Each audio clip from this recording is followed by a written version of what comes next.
The April 2005 attacks were three related incidents that took place in the city of Cairo, Egypt, on the 7th of April and the 30th of April 2005. The latter two incidents are generally considered to have been minor, in that they caused no loss of life other than those of the perpetrators and appear not to have been planned in advance. In the first attack, however, three bystanders were killed. Neither sophisticated methods nor sophisticated materials were used in the incidents, and the Egyptian authorities have consistently described the attacks as primitive. First incident.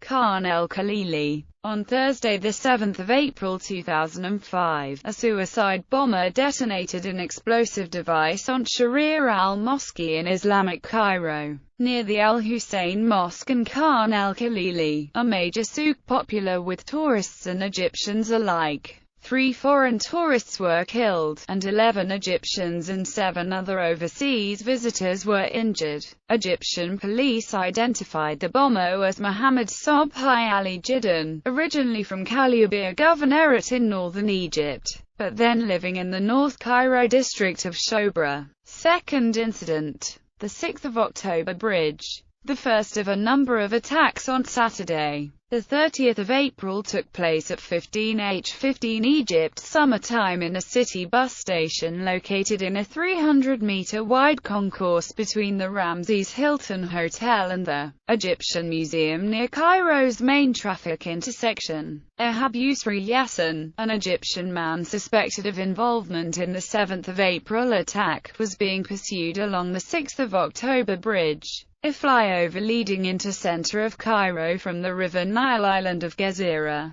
He apparently leapt from the bridge down into the bus station below, with a nail bomb that he was carrying detonating as he fell. The bomber was killed and 7 passers-by were injured, 3 Egyptians and 4 foreign tourists. Third incident. The Citadel. Approximately 2 hours later the same day, 2 veiled females armed with guns opened fire on a tourist bus in the neighborhood known as Islamic Cairo, not far from the Citadel. After firing on the coach, one of the women shot the other dead before turning her gun on herself. 3 bystanders were reportedly injured. Police sources later revealed that the women were Negat Yassin, Ehab Yusri Yassin's sister, and Iman Ibrahim Khamis, his wife. This was the first attack in modern Egyptian history to be carried out by women. Police believe it arose from a spur-of-the-moment decision taken by the women upon learning of the 6th of October bridge incident.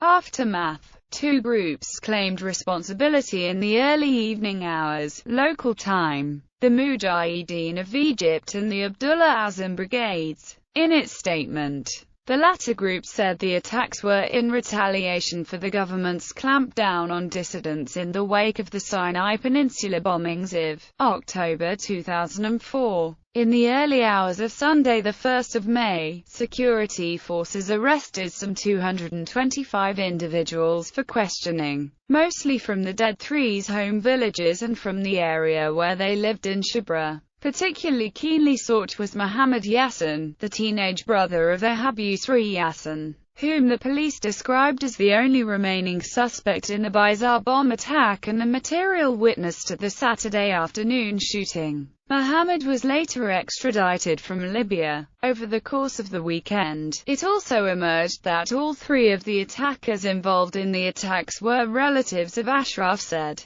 a suspect in the 7th of April bombing who was taken in for questioning and died in police custody on Friday, the 29th of April. On August 20, 2007, 4 suspects were sentenced to life in prison for their role in the attacks. 5 others received shorter jail sentences. On March 9, 2007, one of the American victims published a book of his party's exploits in Africa, which culminates in the tragic events of April 7, 2005.